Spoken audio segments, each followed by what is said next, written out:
ucapkanlah Allahumma rabbana lakal hamd.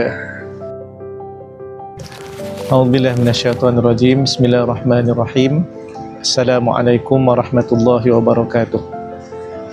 Berkaitan dengan makmum ketika solat berjamaah, selepas daripada rukuk, i'tidal, adakah disunatkan untuk menyebut Sami Allahu liman hamidah, kemudian Rabbana lakal hamd?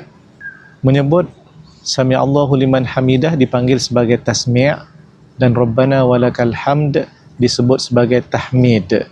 Jadi kita berjumpa dalam kalangan masyarakat, ada yang menyebut Sami Allahu liman hamidah dan ada yang tidak menyebut. Dalam hal ini, apabila kita meneliti pandangan para ulama, maka terdapat dua pandangan. Pandangan yang pertama adalah pandangan daripada Imam Asy-Syafi'i. Dia juga adalah pandangan yang muktamad dalam mazhab Asy-Syafi'i, menyatakan sunat bagi makmum untuk menyebut Sami Allahu liman hamidah, kemudian Rabbana walakal hamd. Ini berdasarkan kepada hadis yang diriwayatkan daripada Malik bin Huwairith bahawa Nabi SAW bersabda, "Sallu kama ra'aitumuni usolli."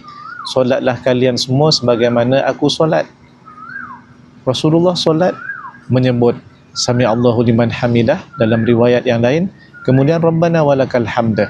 Maka ini menunjukkan makmum juga perlu mencontohi Nabi SAW. Adapun pendapat yang kedua adalah pendapat yang menyatakan makmum tidak disunatkan untuk tasmi', iaitu menyebut Sami Allahu liman hamidah. Ini pandangan daripada Imam Abu Hanifah, Imam Malik dan juga pandangan Imam Ahmad ibn Hanbal.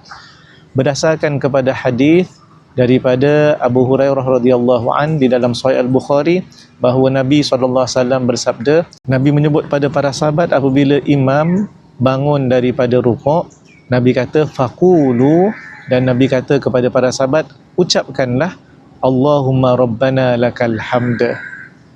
Kesimpulannya, tuan-tuan dan puan-puan sekalian, bahawa menurut mazhab Asy-Syafi'i dan pendapat yang muktamad dalam mazhab Asy-Syafi'i, sunat bagi makmum menyebut tasmi', Sami Allahu liman hamidah, dan tahmid Rabbana walakal hamd.